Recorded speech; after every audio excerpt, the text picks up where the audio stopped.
You're listening to Head Voice, bringing you inside the minds of singers and sound creators who are redefining what it means to make music with the voice. I'm Evan. And I'm Kayla, and this week we have JD Frizzell on, who's the Director of Fine Arts and Vocal Music at Briarcrest Christian School. JD directs Briarcrest OneVoice, co-founded the A Cappella Education Association, is Executive Director of the new A Cappella project June, and is part of the Camp A Cappella staff. During this episode, we talked about JD's first experiences with choral music, his passion for music education, and some of his techniques and philosophies as a director and teacher. It'll be extremely self-evident as you listen to this episode, but JD knows what he's talking about. We picked his brain as best we could, but there's tons we didn't have time to cover, so check out the show notes to learn more about him and his techniques, as well as all the projects he's involved in. Most pressingly, the International A Cappella Festival in Spain, which he started, is still accepting applications for another week, so definitely check that out if your group is looking for a performance opportunity. This is our second to last episode before season 1 wraps up and we take our little summer break. So next week, be looking out for our season 1 compilation episode. If you have any favorite moments from the show to this point, please send those in and we'll try to include those in the episode. Without further ado, please enjoy this week's episode with Dr. JD Frizzell.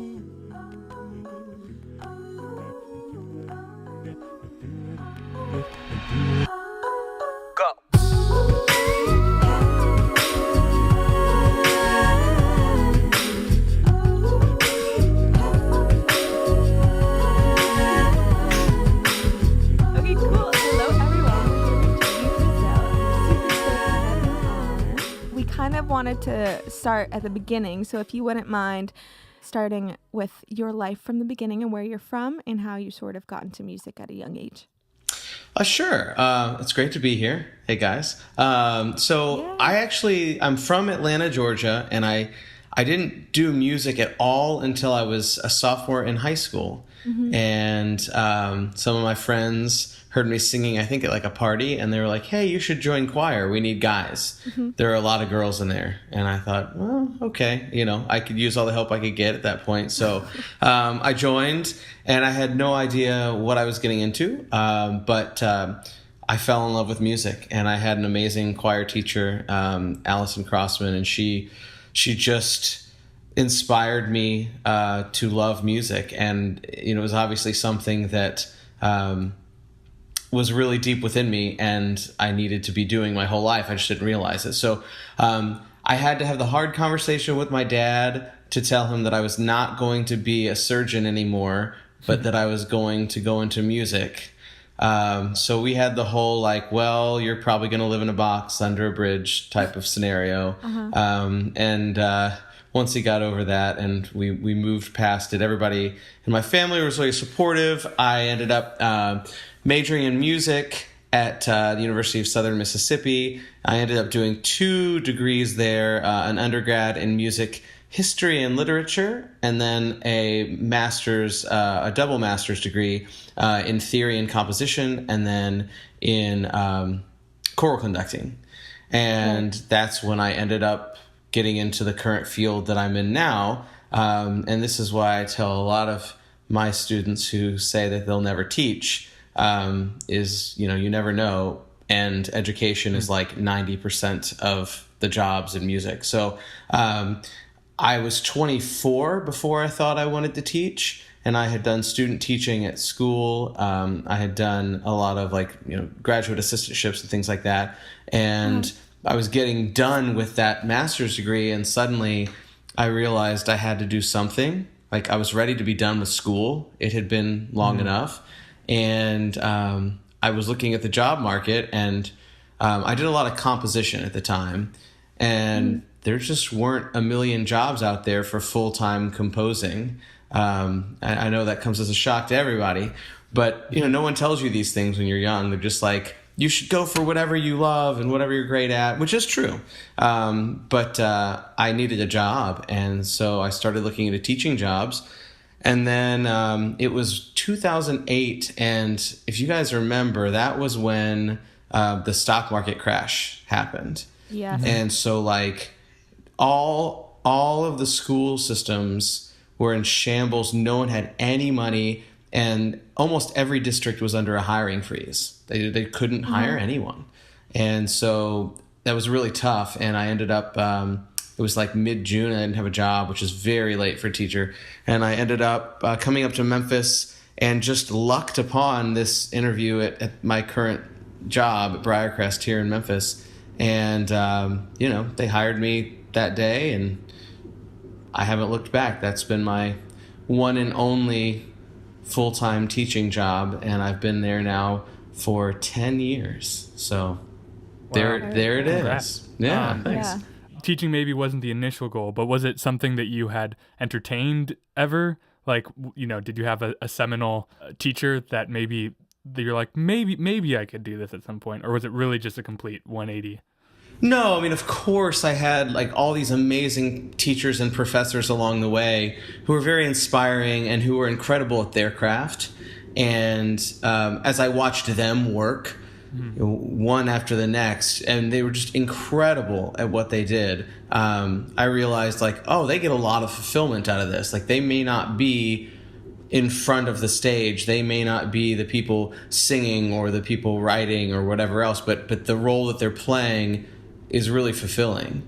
And I did sense that, and I definitely know that it was the combination of my high school choir director and my college choir director that led me into, thinking that teaching would be something that I would enjoy after all. And, I owe a lot to them. But I have to say that, I was still scared to death on the first day of teaching. Yeah. Terrified, walking through the halls. And keep in mind, I'm 23 or 24. The kids, they look my age, high schoolers. I was like, oh my gosh, they're gonna know that I don't know what I'm doing. I'm so, they're gonna feel me out, and they're gonna, realize that I am brand new at this and whatever. But it was the first day, and I taught the first two classes in a row, and then all the kids left, and it was lunch, and I sat down at my desk, and I was like, wow, this is what I'm supposed to be doing. That was the first time that I knew, but I knew 100% right then, after day one of doing it, that it was what I was called to do. So, yeah. That's a pretty good feeling, I'd imagine. I kind of wanted to backtrack a little bit because I find it really interesting that you didn't really have too much experience with music until you were a sophomore in high school. And I feel like for a lot of people we talk to, at least, it's something that they're born into and obviously immersed in when they're very young. So I kind of have two questions on this particular point. And the first is, before your sophomore year, was music involved in your life? And if so, how was it? I know you mentioned obviously choir was the first experience singing, but in terms of musical influences, was there anything present before that?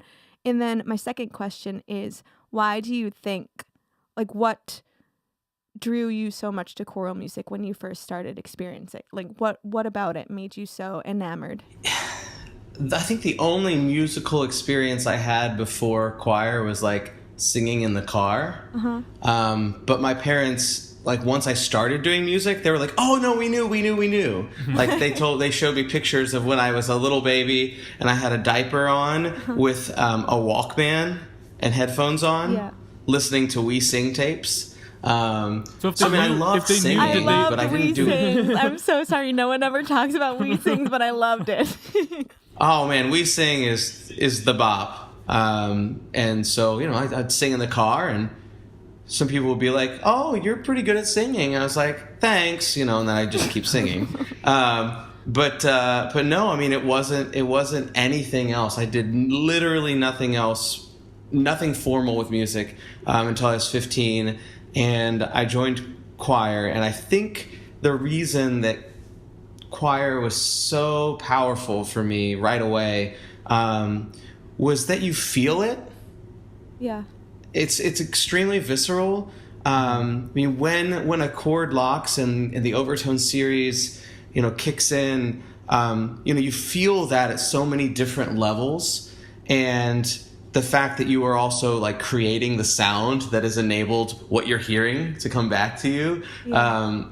There's nothing like it, I think. And so, I had an amazing choral experience. I mean, not just the music making, which was outstanding, but just the community that it built, and all of my friends I mean, I met all my best friends in high school in choir. And so, I think for a lot of people, like in the a cappella community, the relationships that they build within their own group and then between different groups and at events and in the community, those are paramount to what this art form means to me, and I think to so many other people. So that same thing spoke to me really early on.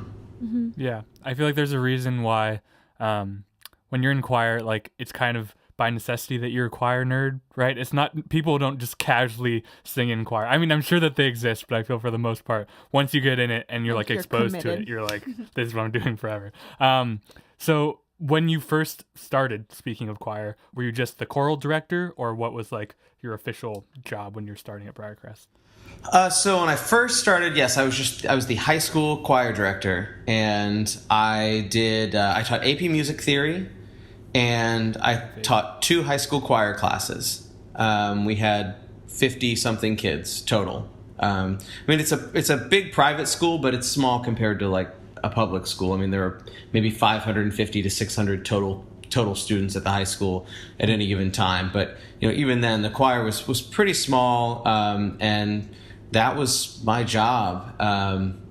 And so, I had time to figure it out. Luckily, I had like 2 to 3 hours a day to practice playing all the parts, which I needed at the time. Mm-hmm. Playing like open score, polyphonic, choral parts. And that was my job, AP Music Theory and 2 choir classes. There was no OneVoice.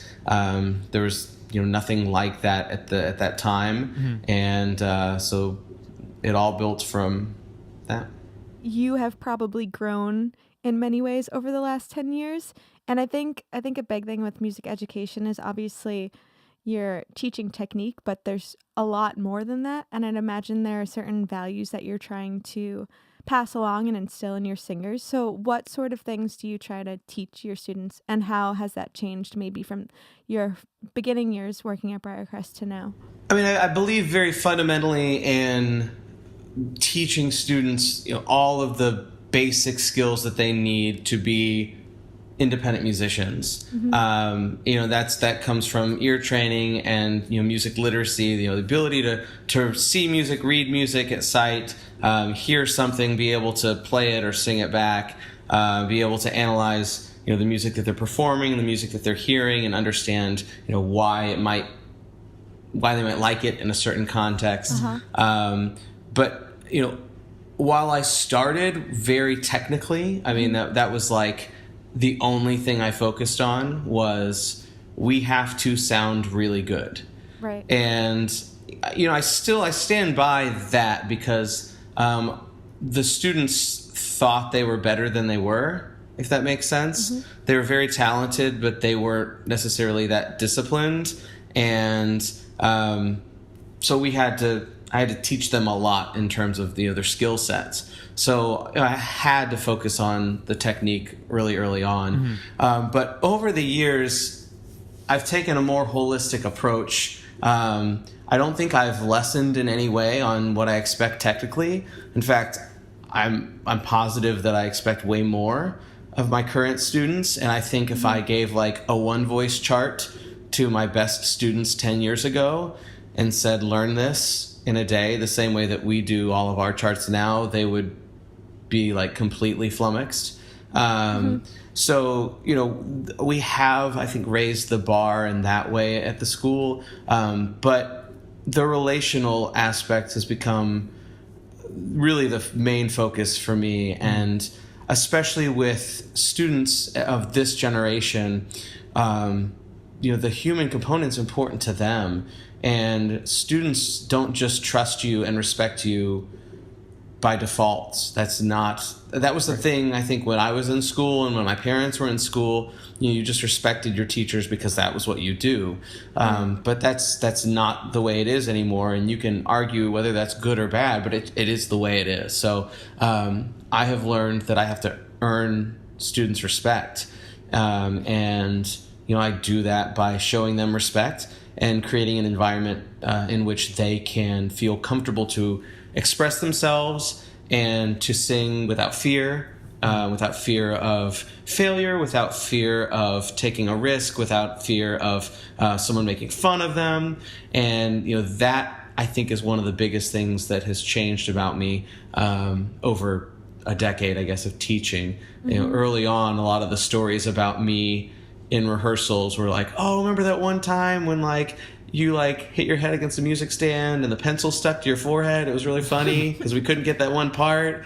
And I'm like, oh gosh, yeah, I was so young and hyper aggressive about perfection. And now I hopefully would never do anything like that. So I think that's what I see really great music educators that I have modeled after. They follow a similar trajectory of that technical prowess, and then the human element, the relational element, becomes a bigger and bigger part for them. Yeah. And that certainly has been the case for me as well. Yeah. And so, everything that you're talking about, I think, speaks to your really, effective and respected, holistic choral program. But then, you look on the surface of everything that you do, and obviously your accolades are impressive, but from your choral program, lots of choral programs have pops concerts, lots of choral programs have a cappella, but at Briarcrest, it's at another level that, in many ways definitely supersedes a lot of high school groups, definitely some collegiate groups, a lot of collegiate groups, and then some professional groups. In creating the culture that you have at your school, what kind of factors go into that? Is proximity to Nashville part of that? Is that just a JD Frizzell thing? How is that kind of convalesced into such the beast that is Briarcrest, OneVoice et al. at your school? Well, thank you. Very kind words. It definitely doesn't have anything to do with Nashville. Sorry, no offense to Nashville. It's a great music city. But here in Memphis, we have a lot of pride about our musical heritage as well. And, I don't even think it has anything to do with that necessarily. It comes from a few key components, I think. The first is that the students absolutely know that I care about them as people. I show them that from the second they walk into my classroom, whether they're in the beginning choir in 9th grade, or whether I'm filling in for the middle school director, or whether we're in OneVoice. And one of the things that I stand by is that when we're having class, literally nothing else matters. I won't answer my phone. I don't care what else is happening the rest of my day. That's terrible. I really practice that and show them that they are the most important thing to me during that time. And on the same level, I expect them to do exactly the same. And for teenagers, that's really hard, especially at 8 a.m. for their first class, which of course we have a choir period first period. It's hard. And so my job is to show them that they can expect a lot of themselves, but also to be a model for them, every day with my habits. So a big part of my teaching philosophy is empowerment over imitation. I think a lot of choir directors, a cappella directors try to show students what to do, or singers what to do. Sound like this, not like this. Do this, not this. Make this phrase here. Do this articulation here. Do this dynamic here. And they never really teach them why we should do those things. And so from the very beginning, one of my rehearsals in a 9th grade choir class is going to be a lot of go, go, go, go, go, and then we stop. And there's a concept that I'm trying to teach them, and I'll stop and I'll say, okay, so we've done this 3 times in 3 different sections. Why did we do that here? And someone will raise their hand and they'll say well, this section was a lot like the A prime section, except we needed to carry over from beat 2 to beat 3 because there was an S in between the 2 words. And I'll go, that's exactly right. So very early on, we have these really quick interchanges, and they're that fast in all of my rehearsals.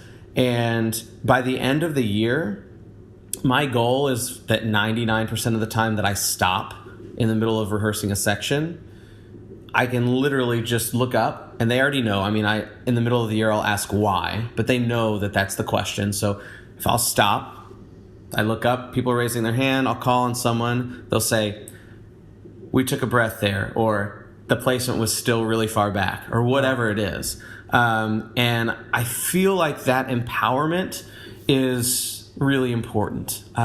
It takes way more time. It takes a lot of front loading of concept. It takes a lot of front loading of skill set.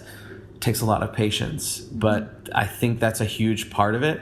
All the kids in OneVoice are in choir as well, and there's a big reason for that. I mean, I think that they sing well because there's a class that's focused on their vocal and musical development. I mean, in OneVoice, we don't stop and talk about the phrasing of a section. We just do it. I write it in, or it's written to the music, and they just perform it. There's very little time for that kind of thing. So I really value empowerment over imitation, and I value success over failure. And this is a big one. This might seem like a well, duh kind of thing, but I don't know about you, but I've had a lot of not the great teachers that I've talked about that inspired me and made me want to do music, but I've had a lot of other directors who have sort of led through fear and through like an authoritative dictatorship where everybody just wanted to please them so that they would be happy. And they laid down the law and everybody followed, and there was sort of like this cultish thing. The more I talk to people in like choral and band programs, it's a big thing in band too. Yep. That's a very old school but still pervasive concept, is that we lead through this authoritative figure, and everything is about that person. Do this for me now. Okay, let me hear this. And I really try to avoid I language, I language when I'm talking, because you don't want it to be about the director. You want it to be about the students and the music, and a lot of directors still do that. A lot of them don't do it consciously. I think a lot of directors do it out of a positive desire for their students to sing well. Right. But failure can motivate some people. Like if I fail at something, my personality type is going to push me to not fail again, whatever that thing is, right? And you guys might be the same way, but not everyone reacts well to failure. And some people, if you continuously put them in situations to fail, right? For example, how does that work in a a cappella group? All right, here's this new chart. It's super, super hard, but you got it. Here we go. You have 10 minutes to look at it, and then you put it together, and it's a giant disaster, and you're like, well, I should have known better than that. I mean, things like that happen at a micro and macro level all the time, and I always am seeking to ensure success. So whether that's through the music that I'm choosing, the songs, the arrangements, the ranges, the phrasing, whatever it is, I want to make sure that my students are going to be successful. Does that mean that I don't want to challenge them? Of course not.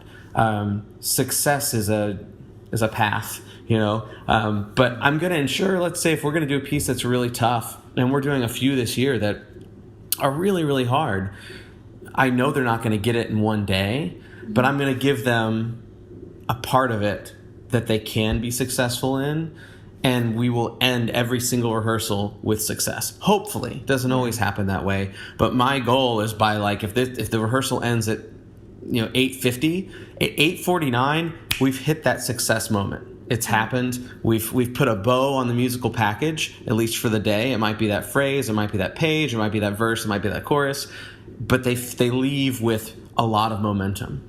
Mm-hmm. And if you think about that concept at a macro level, at a giant scale, I think that that's a big part of why we've done well over the past few years. Yeah.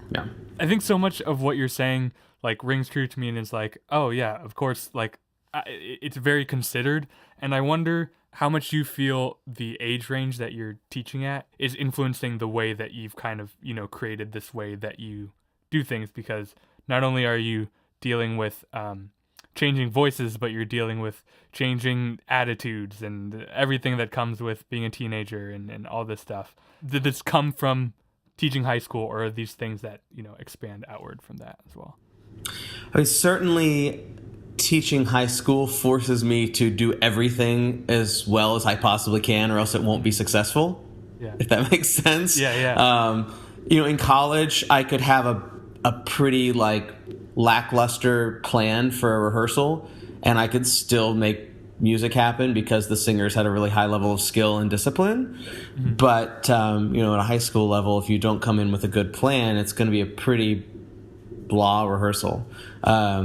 I would say that that's related to age, but it's also related to skill level. So, I mean, the more amateur the singer, the more they need from you as a leader. Mm-hmm. And I found that when I go and teach the middle school or the elementary school, the same things, the same concepts that I have found to be successful for high school, they work really, really well with all of those levels. Mm-hmm. And then when I take those and do an honor choir, whether that's a high school honor choir, middle school, or even college, it translates really, really well. I have recently started working with a lot of college a cappella groups that mm-hmm. are student run, and surprisingly, it all works really well there too. Mm-hmm. And there's a little bit of shock at first, mm-hmm. I think from everyone's end, oh wow, this is making us better.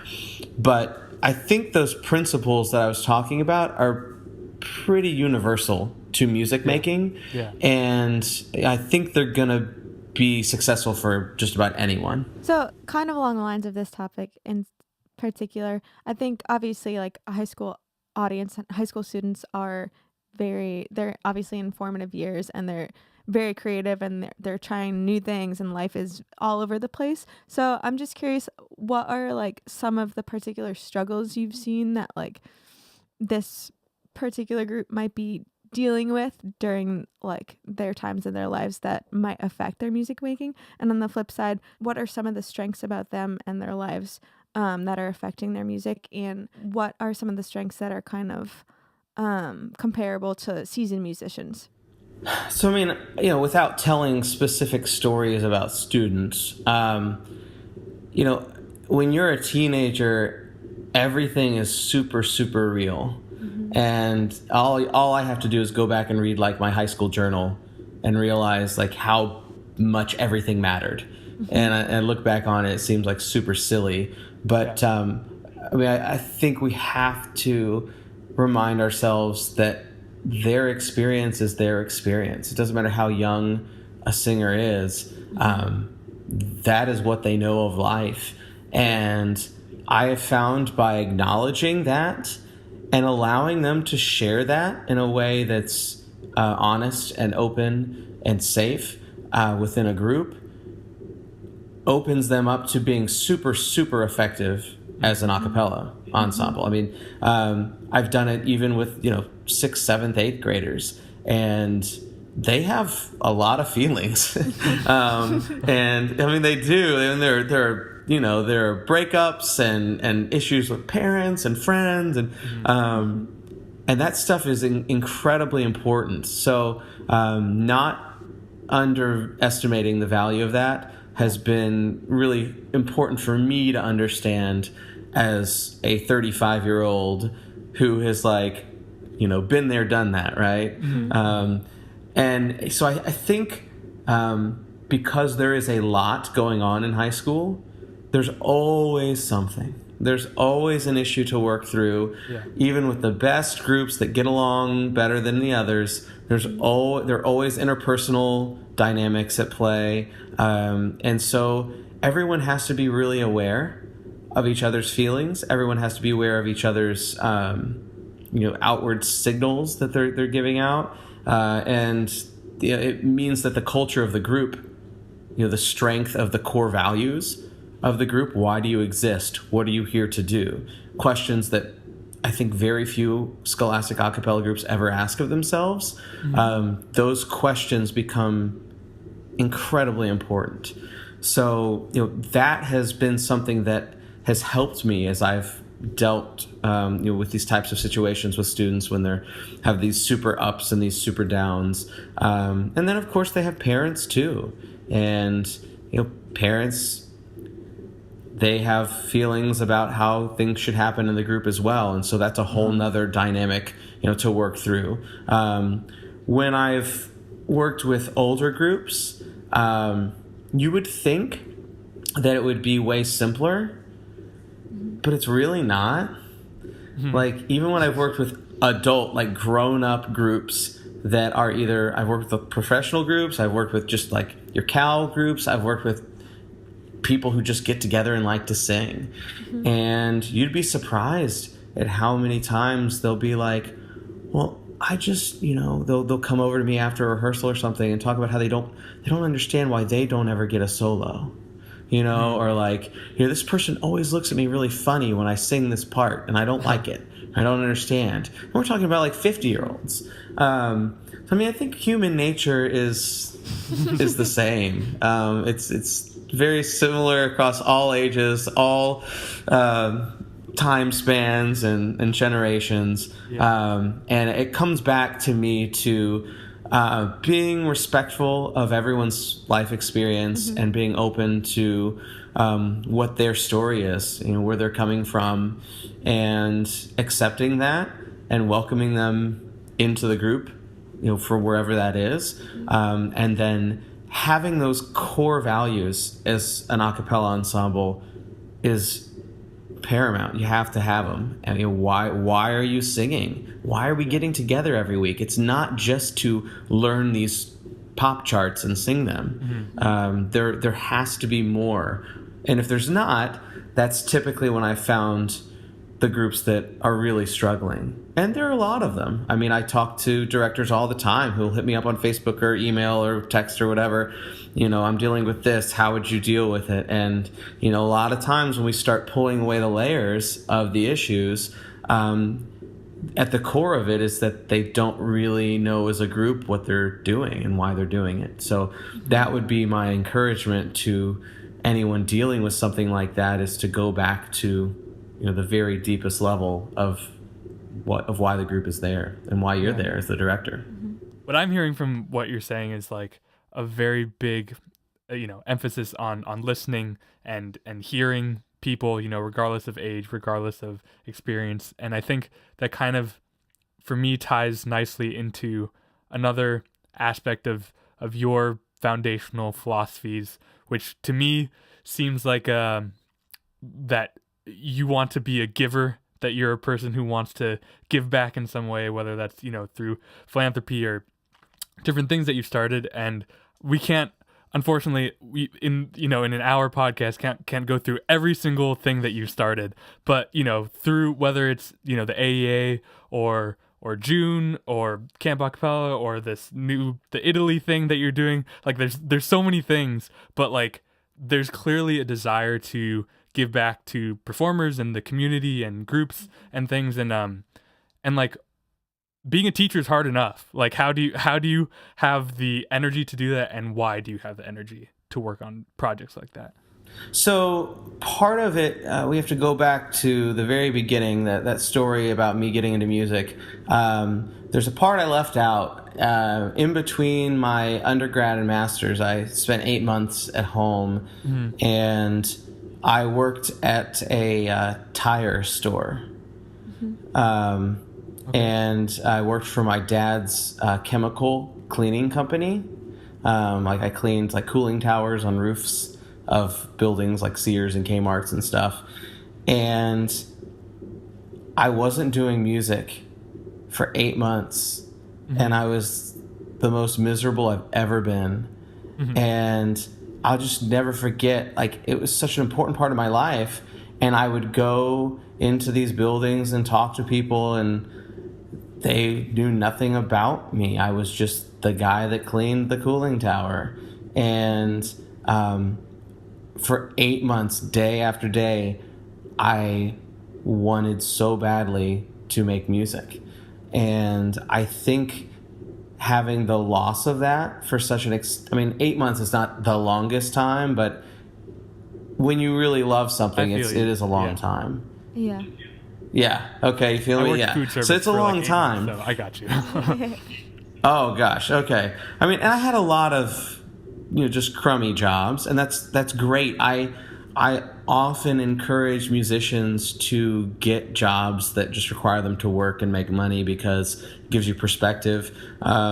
So that was a huge part of it for me. Once I got back into music, I promised myself that I would never take it for granted again. And then also through doing all that, I always worked 3 jobs through college to pay for everything. And it becomes habit. You just work because that's what you do. I'm always watching one TV show at a time, and I don't really ever know what it is, because I watch it at the end of the day with my wife, and she often has to ask me, like, have you seen any of the episode today? And I'm like, sure. But meanwhile, have my phone like down next to me, and I'm like emailing somebody about like an a cappella chart, so I do have a problem. I'm working on it. I have a very hard time saying no, and a lot of my colleagues and friends in a cappella will assert that is very, very true. But getting into all the other endeavors that I've started to do really is me understanding, and hopefully better understanding with each step in each project, what my personal mission is with my career and with music making. Just like I was talking about with groups having an identity, I have core values, I have priorities for the projects that I'm going to work on, and each one of those projects serves those things. And I've had to start to say no to a lot of other stuff that I might still like or still enjoy, because they don't meet those criteria. So for me, it's double. There's 2 parts to it. There's I know what it's like to not be able to make music, and it's really stinky. And then I also just work because I've always had to, and it's sort of in my DNA. Yeah. And just based on this conversation and just seeing your projects in general, to me, it's like pretty clear that you're the type of person that loves learning and loves growing and loves trying to learn something new, and really never stopping in that regard, in terms of just having, obviously you have you did your undergrad, then the 2 masters, and then a doctorate, so that's just a point of education, and then clearly learning and growing and continuing to make new projects, which is a very incredible quality. And I think that's, in my opinion, what makes your abilities as a director so successful, just because you're not stopping. There's never a limit to what you know and what you're capable of doing. So obviously that's a good thing, good quality to have. Yeah. We're actually kind of nearing the end of our episode today. So 2 of the questions that we like to ask our guests are, 1, what trends do you see in vocal music or a cappella or choral music that you're excited by? And the second one is, what's the next step on the plate for you, or plates? There's definitely plates or tables. Sure. Yeah, they're plates. There might be buffet lines. So what excites me? What excites me in a cappella? I enjoy. Everyone says original music, which sure, I enjoy original music, especially if it's done well. Mm-hmm. But I really like that people are doing things that are different. I like that groups are trying to establish their own identity. And I think that is really the next frontier for a cappella. For so long, we say it's a style, or it's an art form, or it's a whatever. There are huge long threads about this in the old RARB forums, if you want to go back and read them, but and bore yourself to death. But for a long time, a cappella was almost a genre, because it was basically just transcriptive choral pop.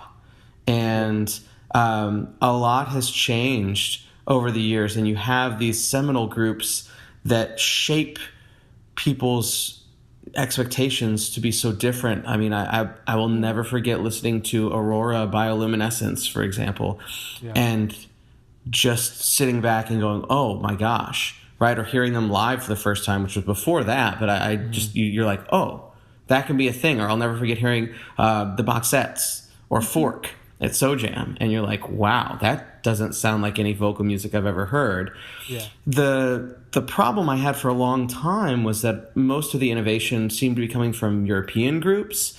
And, as a festival organizer myself, and then of course the AEA, we sponsor a number of festivals. That's expensive. That's hard to get those groups over. We just had Cluster come over for NAC, and they were incredible. We've had the Swingles. But I mean, we need innovation in the American contemporary a cappella scene. USA. Yeah, I mean, look, pull Rocky up. Let's go like 12 rounds with the Russian guy and not get knocked out or killed, because we have more groups. You talk to these European groups like Cluster, even the Swingles, they'll tell you there's nothing like that scholastically in continental Europe. Nothing. Mm-hmm. And we have so many groups. And I'm telling you, in high school and middle school, it's exploding more than anyone knows. Like, people have these estimations of what they think. It's way more than anybody thinks.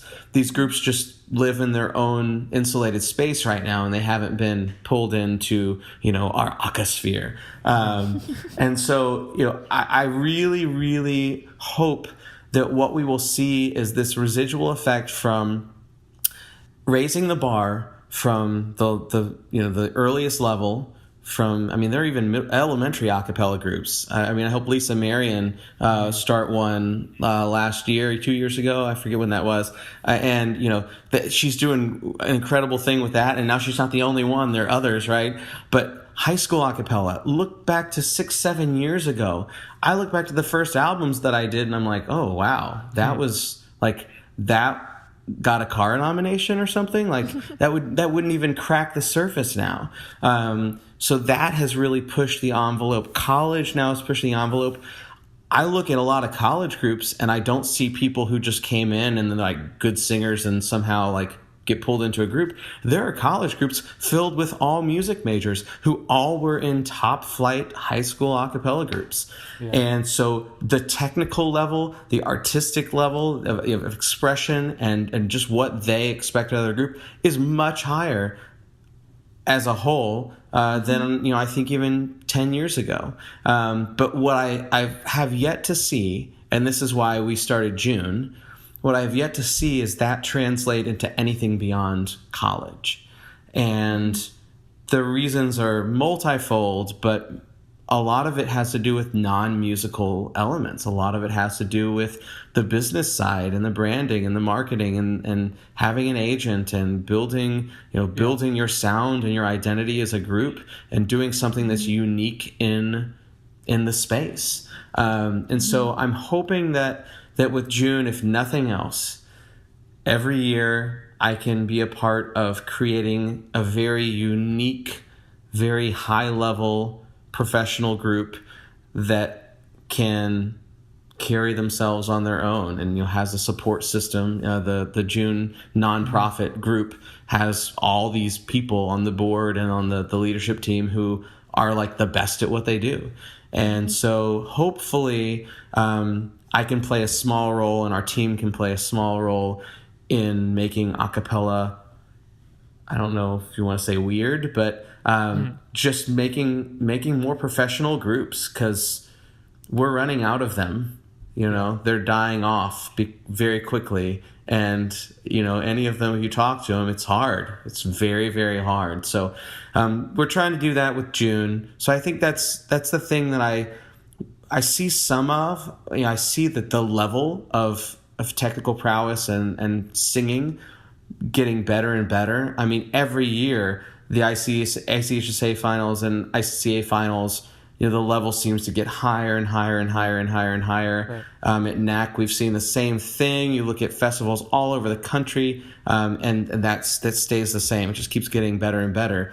So I'm hoping that translates into the next level. That's my challenge to everyone who is crushing it right now in college a cappella is don't stop, do something more, and make it different and unique and interesting.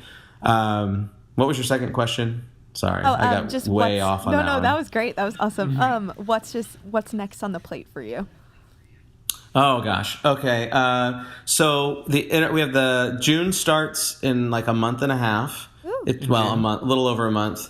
Yeah, I mean it's not at the very beginning of June, so it starts. Oh, okay. But June starts, and we've been planning and working on that since February when we had the callbacks, and just hold on because they are insane. Yay. They're insane. It's going to be really, really good. So that is what I'm most excited about coming up. This summer I have Camp a Cappella at the end of June, which is always awesome. And then I'm doing a Next Level Direct in the middle of July. And then next year we have the International A Cappella Festival, which is in Spain. And that's going to be super awesome. We sent out the first acceptance letters to groups today, actually, for that. So that's very exciting. There's still time to sign up. We're still accepting groups. So if you want to apply, there's my little self promo. You've earned a plug. But there's no shameless. It's just a plug. Anyone who knows me knows that there's no shameless. It's all just self promotion. So all of those things are coming up, and then maybe a few secret surprises, some really cool stuff coming. Yeah, I've got to keep some things close, but be on the lookout for some interesting developments with NAC over the next couple of years. We have a long-term plan that will continue to turn that event into something that's incredibly unique and unlike any other event in a cappella. And we have an awesome team to do that. So just stay on the lookout for that as well. Man, I don't know how, I can barely do one thing. I don't know how you do all this stuff. So JD, obviously, if you've been listening to this episode, you know that JD's very accomplished, and there's tons of things that we couldn't get into in this episode. But we'll make sure to put all the interviews. You've been on other podcasts, you've been on other things, you do CrossFit, you do it all. If you want to talk to JD or learn more about JD, there'll be stuff in the show notes. But thank you so much, JD, for joining us. Well, thanks, guys. That was fun.